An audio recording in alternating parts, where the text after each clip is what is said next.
Hello mga kataptap! Welcome back to my channel, and for today's vlog, we went to the time zone at the SM North EDSA.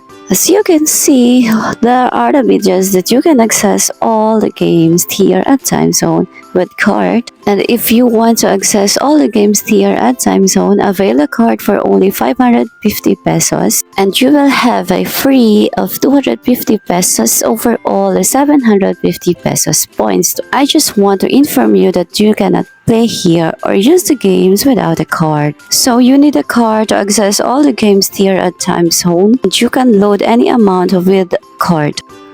And this time, I decided to avail the card para naman mas ma-enjoy ni baby ko yung paglalaro dito sa time zone at magamit niya lahat, all the access games dito. And after a few minutes, ito na po yung card. Dito mo rin siya pwedeng itap kung magkano nga ba yung laman ng iyong card para ma-check mo yung iyong balance. Ayan, that's the total of laman ng card ko, 750. As what I said earlier, meron siyang free na 250 pesos at yung binayaran mo lang po is 550 pesos. So overall, 750 ang total ng iyong card. At dahil nga meron na kaming card, inuna namin maglaro dito sa riding horse. Ayan, itatap mo lang po yung card mo at ayan, so gagana na yan. Wow! Hindi ko alam, pero parang tayo pang mga mommies yung mas na-excite o mas na-enjoy, grabe. Habang nakakapaglaro or naglalaro ang ating mga babies. Ganon kasi talaga dahil nakikita natin masaya yung anak natin, masaya na rin tayong mga mommies.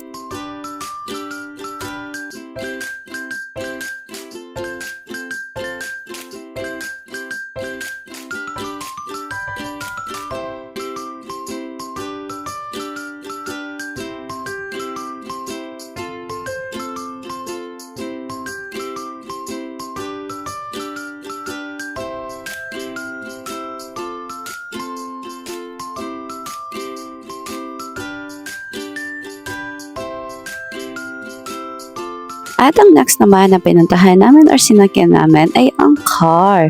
Dito nga po pala iba't iba yung presyo na kung saan, kung ano yung games na gusto mo. I think dito parang naaalala ko is 28 pesos yung pagsubakay ka dito sa car. At dito nga, mas na-enjoy ko akong mommies na sumakay dito or maglaro dito dahil para ka talaga nag-racing car.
Third naman na nilaro namin ay dito sa piano blocks. As you can see, yung baby ko na nagtatap ng card para makapaglaro. Ayan, so ingat lang po sa doble-dobling tap kasi baka kung madoble din yung bayad nyo. Yung malas dito sa card nyo. At dahil dyan na itap na natin, pwede na tayong maglaro. Pero assiste ka, ayan, iniwan ng baby ko.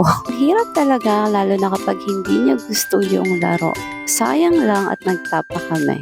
At dahil nga dyan, pagbalik nga namin may iba nang lumalaro. Pero okay lang naman kasi ayaw talaga ng baby ko eh. At eto na nga po pala yung last na nilaro namin dito sa ball. Pero assiste ka, ayan, itinatapon niya yung bola sa labas.